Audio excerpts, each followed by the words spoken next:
el podcast de La Lobera. Feminismo desde cero.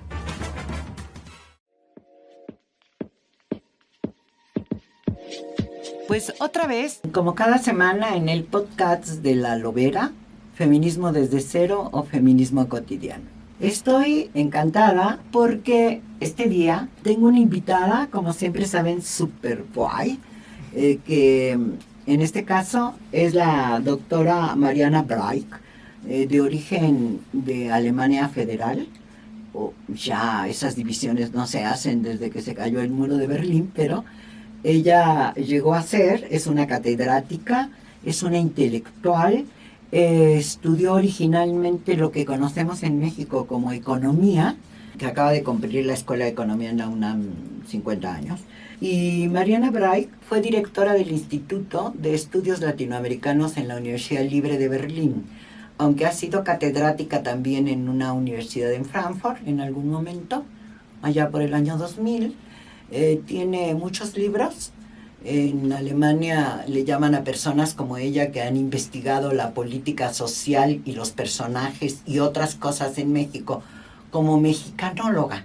Cuando yo la conocí, que acababa de caer el muro de Berlín y nos conocimos ahí cuando se estaba discutiendo la unificación entre Alemania Federal y Alemania Democrática o comunista, nos conocimos. En ese momento Mariana era totalmente consultada por todo mundo que quisiera saber sobre México.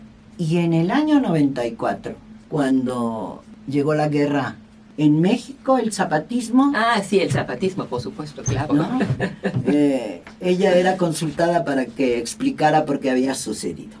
De modo que vamos a platicar con ella de muchas cosas, porque ha tenido una larga carrera intelectual, una carrera de catedrática, una carrera académica larga y profunda, y solo diré que no sé si es el más reciente, si hay otro, pero el más reciente libro que ha escrito en el caso de México, para que ustedes lo vayan a buscar, se llama Las Voces del Centro Histórico, la lucha por el espacio en la Ciudad de México. Es una investigación que tardó, ya me dirá ella, pero como 7 años, 10 años, y es un libro gordo, enorme, pero que sí explica un poco lo que nos preguntamos con frecuencia de cómo funciona como pulmón económico el centro de la ciudad y cómo está relacionado pues con los nuevos tiempos, con la globalización y los capitales extranjeros.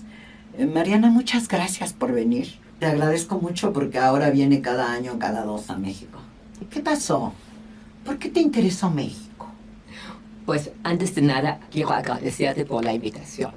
Porque, mira, yo era una joven estudiante y me interesaba para países un poco diferentes.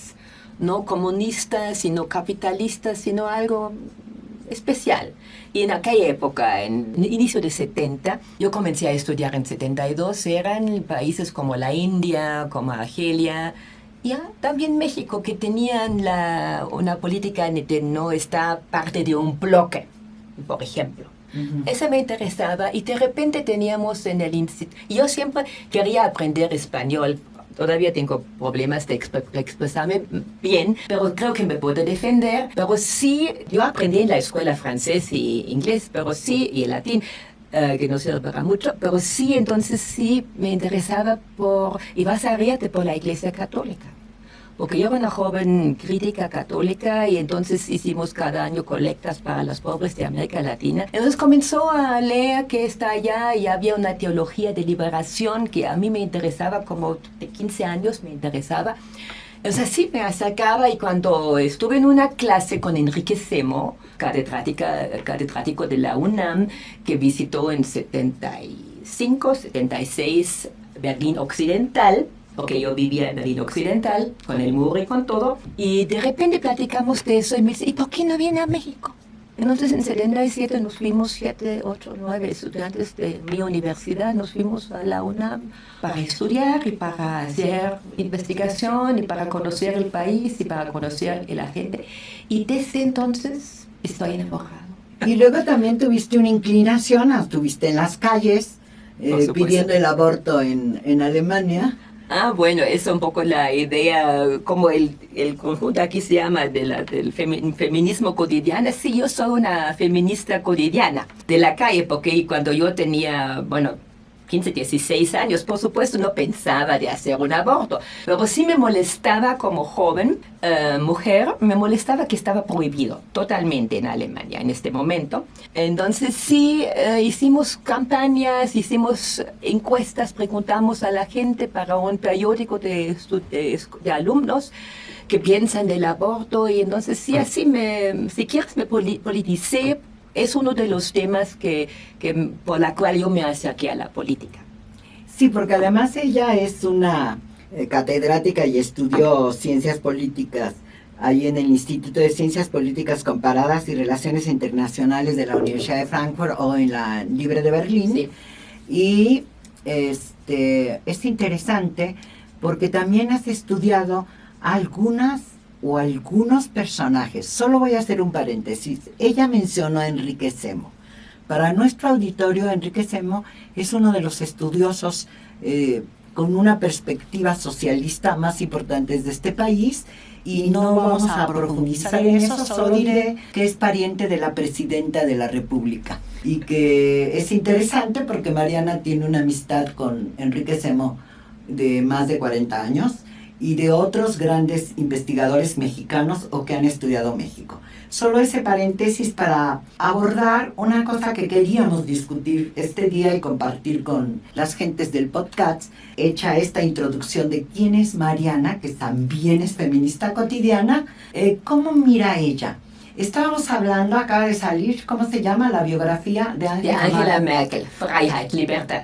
Libertad, así se llama la biografía. Uh-huh. Y Angela Merkel fue, como ustedes saben, y si no se los contamos, fue la jefa del gobierno alemán después de la caída del muro de Berlín, algunos años después, 16 años. Hizo 3 periodos que se parecerían presidenciales, pero que son de primera ministra o canciller, así se llama en Alemania, y veíamos cómo Angela Merkel tiene un origen científico. Ella viene del origen científico, también inclinada a algunas cosas de mujeres. Antes de ser primera ministra tuvo a su cargo el equivalente de lo que podemos decir aquí el Instituto Nacional de las Mujeres o la Secretaría de la Mujer, pero además de luterana, es una mujer que viene del Partido Social Cristiano. Me lo aclarará Mariana si le estoy diciendo bien el nombre, que es un partido que dominó, mientras ella fue jefa de gobierno, en un proceso político frente al Partido Socialdemócrata, interesante, en periodos muy largos de Alemania, cuando empieza a crecer la migración. Me acuerdo que allá en el año que nos conocimos tú y yo, en el año 90, estaba lleno de vietnamitas, además de quienes habían ido a reconstruir Alemania, habían ido a ayudar a la reconstrucción, que eran turcos. Hay incluso una zona en Berlín llena de turcos. Entonces hay un país que tiene la unificación, que tiene creciente migración, que tiene en la unificación que resolver los problemas de tipo económico, y ahí aparece esta mujer luterana, Angela Merkel. ¿Y qué pasa? Mira, pero primero hay que decir que no era miembro de la democracia cristiana. Se hace miembro poco después de la unificación. Ella es una científica. Hasta en la noche de la unificación está en Hamburgo, porque su familia es de Hamburgo. Y su padre decide, antes que ella nace en 54, y ellos se fueron como pastores protestantes a la RDA. Es una cosa muy Alemania. Democrática, de socialista, sí, sí. Así se llama, Alemania democrático, pero Alemania socialista. Y entonces ella crece allá en esta atmósfera, en este contexto de una iglesia protestante, de una comunidad protestante, y aprende muy rápido que hay dentro del núcleo protestante se puede hablar de otra manera como se habla afuera en lo público. Tiene un entrenamiento bastante interesante. Y hace una carrera como científica muy decidida. Ella es física. Ella es muy buena en idiomas, habla ruso perfecto, ¿eh? Y le encanta el alemán, la literatura, pero se decide muy claramente de no meterse en la política de la dictadura, de la RDA, sino de hacer una cosa neutra, pero de hacer bien. Eso es su decisión. Yo quiero hacer las cosas bien. Entonces estudia física, hace una carrera como física en la Academia de Alta Academia de la RDA y de repente cae el muro. Y ella está en Hamburgo en una fiesta familiar, no es una cosa que a ella le mueve como otros. El otro día cuando regresa se va a ver qué pasa. Y ya sus amigos y amigas se encuentran en diferentes partes de los movimientos, porque había varios movimientos en este momento, no era claro a dónde va. Y hay movimientos que querían una democratización del socialismo. Había otros corrientes que querían ya terminar con eso y ya tener el marco, y todavía era el marco, no el euro, de Alemania Federal, y para poder viajar a todos lados y la libertad es de viajar sobre todo. Y ella está, si quieres, en medio de eso. No es una activista en la calle en contra de la RDA, pero sí está una crítica y allá en este momento está invitado y se acerca a una organización muy cerca de la democracia cristiana. Y de repente ya el primer ministro de ella, ¿te acuerdas cuando estuviste en 90 había una elección ya todavía en la RDA con el señor de Maizière, que era el primer y el único jefe de gobierno en una RDA con voto libre? Y ella es su vocera.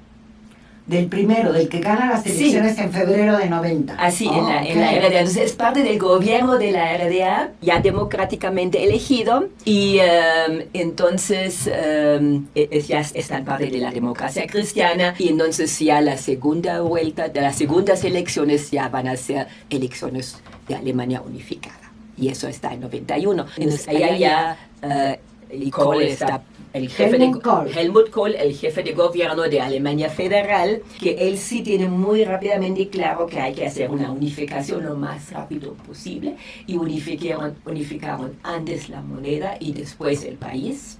Y entonces él la invita muy inmediatamente como una joven mujer para participar en su gobierno ya de una Alemania unificada. Entonces así fue que ella sí lentamente se acercó, bueno, lentamente en estos meses que todo era muy rápido, sí. Pero no inició, nunca era miembro del Partido Democracia Cristiana, de la RDA, allá había uno, sí. Que era parte del bloque del Partido Socialista, allá nunca era miembro, nunca, se acercó en la unificación.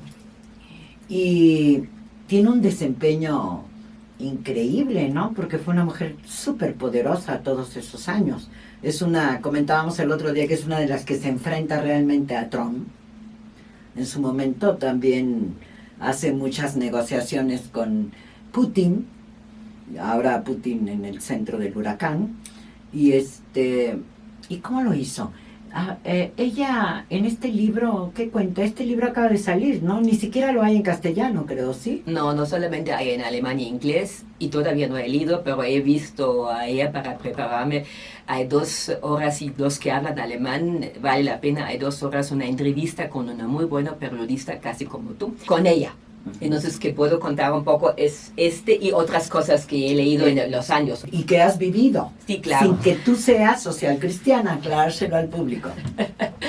Bueno, ella entra en esta situación como, si quiero, como una extranjera.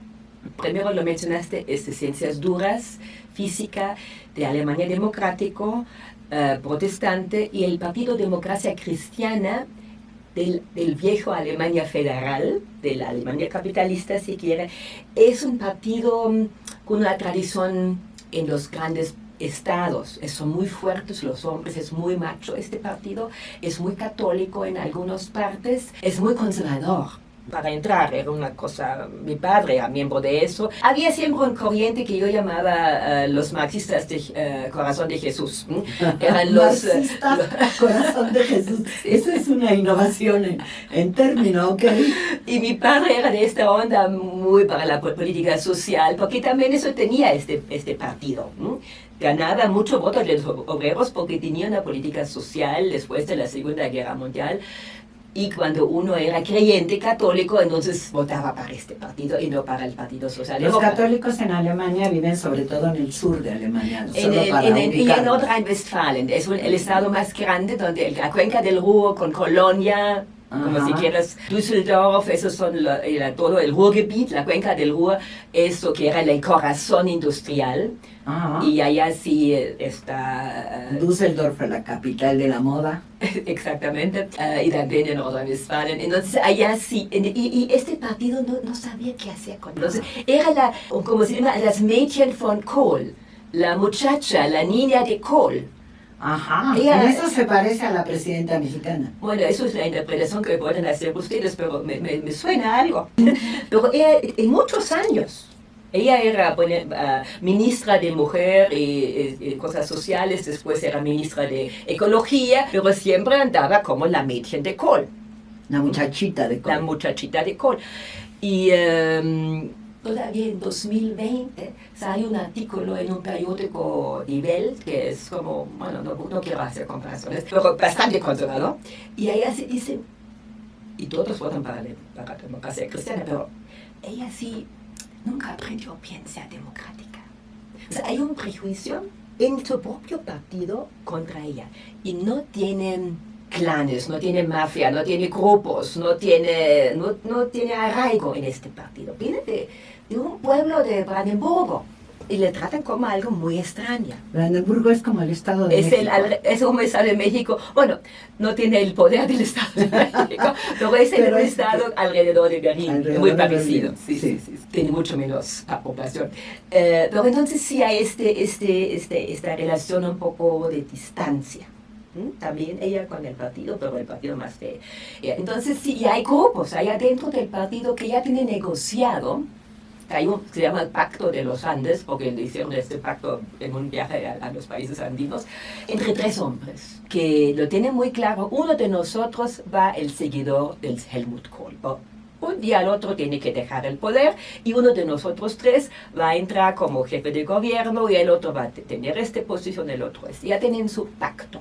¿Cuántos años duró en el gobierno Kohl? Kohl, algunos meses menos que Angela Merkel, pero Ok, 15 como años y pico. 15, ok.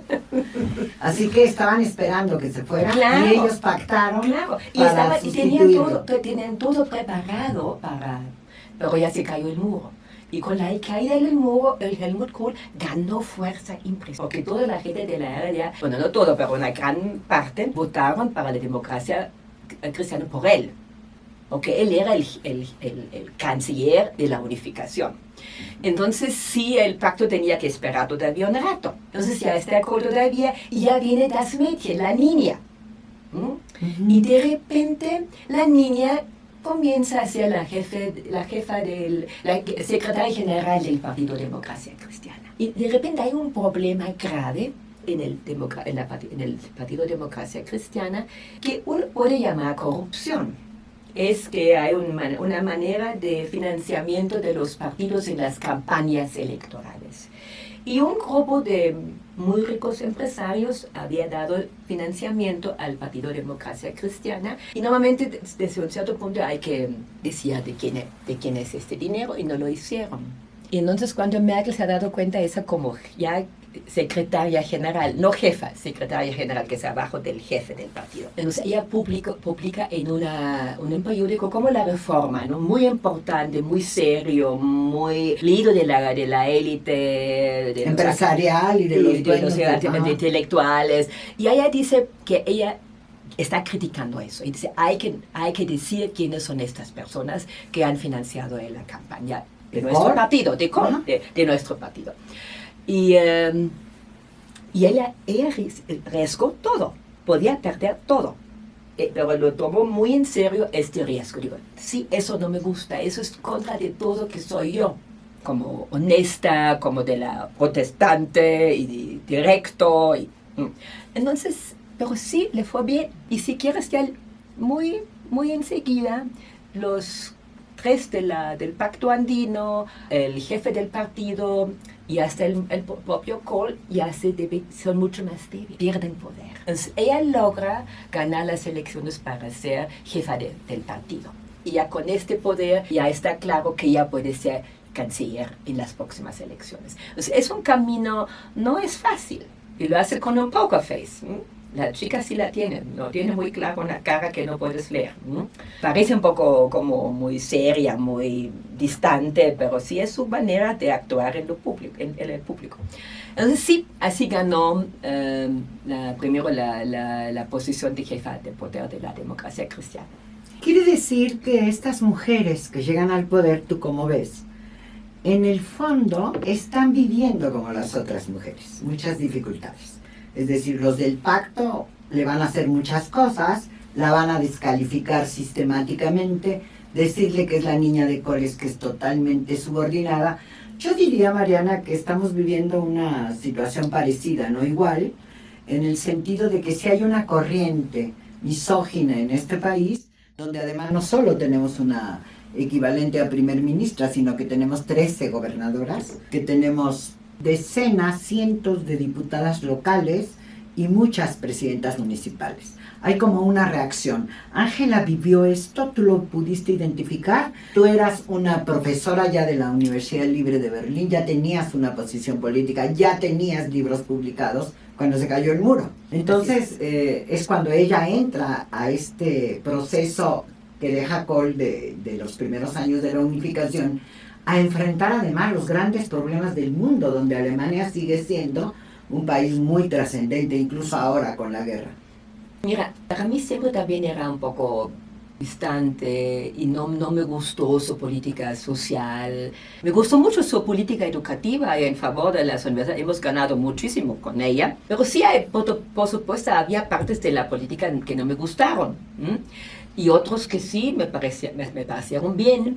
Pero la cosa es que ella, y eso es una pregunta que la hicieron en la entrevista, le preguntaron cuál fue para ella más difícil, ser mujer o llegar de la Alemania democrática. Y ella contestó muy rápido, ser mujer. Entonces allá es que tú quieres decir, ella ha vivido, si quieres, una discriminación de diferentes índoles, de diferentes perspectivas, pero para ella misma lo más fuerte sufrió para ser mujer, pero nunca la expresó, nunca. Ajá. Y si quieres, cuando ella era ministra del Ministerio de la Mujer, hicieron algunas cosas para mejorar la situación de las madres, sobre todo, y de las familias con niños, que en el mediano plazo sí eran muy importantes para la Alemania federal capitalista. En la Alemania democrática socialista lo había. Entonces sí, ella hizo cosas no tan espectaculares. No en diciendo yo soy la feminista y estoy haciendo tal cosa, pero en algunas políticas cotidianas de mejorar la situación de las familias con hijos chiquititos para tener cuidado, derecho al cuidado. Ella inició con el derecho de cuidado en las leyes, cuando ella era ministra en 91, 92. Estamos hablando de hace 30 años. Por siempre, hasta que se puede realizar, que tenías que preparar bien a las maestras, a hacer instrucciones para las escuelitas. Sí, era un proceso. Pero ella comenzó con eso. Pero no era una cosa de feminista. Y nunca habló de su propio duelo, de sus propias heridas en este proceso. Pero ahorita ya parece que en el libro y en las entrevistas está muy, muy claro. Ella dejó el poder hace 5 años, ¿no? 3 años. 3 años. 4. Sí, porque este gobierno ya ni termina los 4 años, entonces. No va a terminar. Entonces no, vamos a tener elecciones en febrero. Ajá. Entonces, o sea que además ella logró... 16 años sin ninguna interrupción, ¿no? Y esta apertura de Yo Soy Aquí ya ha sido, porque habría que contar al público que, claro, si estaba en política cuando la unificación, ella tenía la marca de que se había formado en la Alemania comunista y claro, desde el Partido Cristiano o desde la percepción de la población, pues ella era un peligro, ¿no? Porque podía volver a la dictadura. Bueno, por lo menos no sabía que es democracia, que eso era el prejuicio. No, hay que decir también una cosa. O sea, que sí, no sabe. Helmut, no sabe. Los hombres sí saben. Los hombres sí saben y los hombres del occidente, y todos son del occidente. Muy pocos en este nivel casi ninguno. Entonces ellos sí saben qué es la democracia, saben que es ser europeo, saben que es ser occidental, pero no sabían nada del este. Y la señora Merkel, como joven, bueno, primero ganó todos los premios que uno puede ganar por hablar ruso. Allá hay competencias, ganó todo. Parece que habla un ruso perfecto. Y sí, fíjate, y eso hasta para mí me sorprendía mucho, que ella andaba con su mochila, así por autostop y por toda la Unión Soviética. Entonces tiene una vista, una perspectiva a la Unión Soviética y a los países del este, todavía socialistas, y después de la transición, de otro modo, que nadie tiene en el occidente. Entonces tiene un conocimiento. Y el otro aprendió rápido, eso del occidente. Lo aprendió muy rápido porque Muy además rápido. comentábamos que ella decía, es que hay que hablarle a la gente, que la gente me entienda. Y si me Exacto. entiende, gano los votos. Sí, ese uno de sus slogans era, usted me conoce. Así. Y no es cierto, nunca lo hemos conocido, eso ya sabemos hoy, pero la gente la tenía confianza. Sí, y estamos hablando de esto por la comparación de la fortaleza y de algo que se le critica a nuestra presidenta, que no es muy emocional, sino que es una gente como pragmática, dura, Seca. ¿no? Ahora Sí, sí, ha sí. contestado a Trump lo que le ha parecido mejor, ha encabezado y lo dice muy seria que ella es la jefa de las Fuerzas Armadas y que aquí se acabó la impunidad para el crimen, lo ha dicho cuando menos todo el fin de este año. Ha habido muchas incursiones en diferentes estados. Y decíamos que, ¿cómo interpretas tú esa cara dura que tenía Ana Merkel? Mira, es como una conexión también. Yo pienso que las mujeres, los hombres tienen uniformes también, y también su manera de burlarse, de hacer chiste, también es Una manera de ser para seducir. Exactamente, es su manera. Ajá. Una mujer no puede hacer eso. Ajá. Entonces además cuando Merkel comenzó no había un modelo. Mira, ella andaba en los primer año como ministra, andaba como yo, así con un jeans y con un suéter demasiado grande, entonces, y con unos, sin ningún peluquero y nada, entonces todos dijeron, ¿qué es eso? Esta ministra de la mujer no sabe vestirse, no sabe qué. Entonces, fíjate, se acercaron mujeres de diferentes empresarias, periodistas. Entonces, ella se decidió de desarrollar su traje y su manera de actuar públicamente. Es como una performance. Y esta cara seria es parte de esta performance. Y yo pienso es una protección, y ella lo dice muy claramente, y no tiene ningún sentido de llorar. Porque si llores ya, muchachita, Claro. adelante, claro. ya, no. O sea, no se revictimiza nunca. No. Y ella también lo platica muy bien porque los hombres no hacen ya chistes sobre las mujeres, pero sí hay una discusión y de repente dice un periodista a un político masculino, dice, mira, pero su esposa ha dicho otra cosa que usted ahorita dice sobre el aborto, es que sea. Entonces dice el buen político, dice, exactamente por eso yo quiero a mi mujer. Y entonces eso tú como mujer no puedes decir. Todos se ríen, Ajá, pero sí. de él nadie se ríe. No, ellos Votan pueden para decir- él y también las esposas votan para él. Pero entonces como mujer tienes que pensar muy bien cómo reacciona. Y Scholz, que todavía jefe de gobierno de Alemania, él siempre era muy parecido a Merkel. Muchos dicen que él está copiando a ella porque también con una cara, y lo criticaron también a él como hombre muy fuerte, que no sabe A comunicar. A Scholz. No, a Scholz, a- el que está ahora. ahora. Ajá. Y lo critican muy fuerte porque no sabe comunicar. Y ahorita, cuando ya se terminó el gobierno, entonces él habló un poco de la frustración, pero muy poco, de mi punto de vista. Y entonces todos los medios, pero ¿qué pasa con este señor que ya está tan emocional? Sí, hay Entonces, como- hay un juego de la emocionalidad. De la y, emocionalidad. y eso Hay un tienes juego. que hacer como jugarlo. Sí. Y yo creo que entonces tiene grandes retos la presidenta de México. Por ¿no? supuesto. Por supuesto. Yo voy a decir algo que se puede pasar por el podcast o no pasarse, pero Mariana Ara, que tiene muchas investigaciones, Mariana tiene muchos libros, es una observadora permanente de los movimientos políticos, yo diría que ahora de América Latina, que has estado un largo tiempo entre Colombia y Brasil, según entiendo.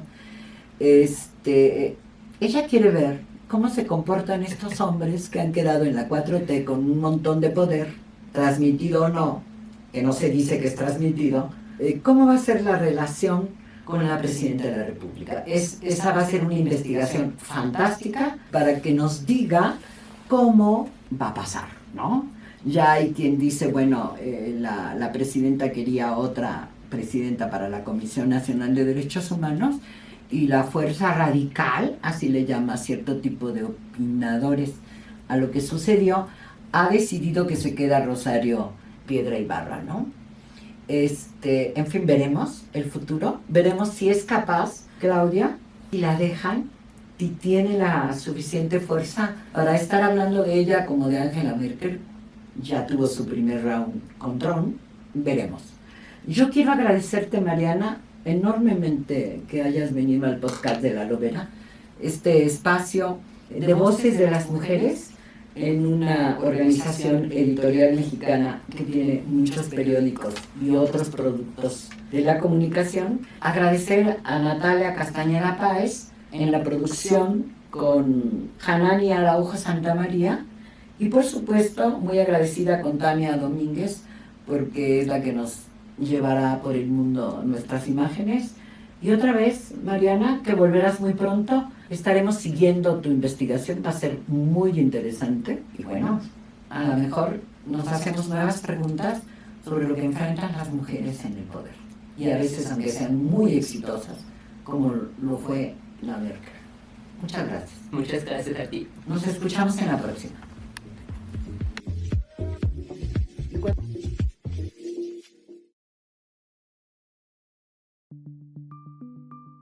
Esta es una producción de la Organización Editorial Mexicana.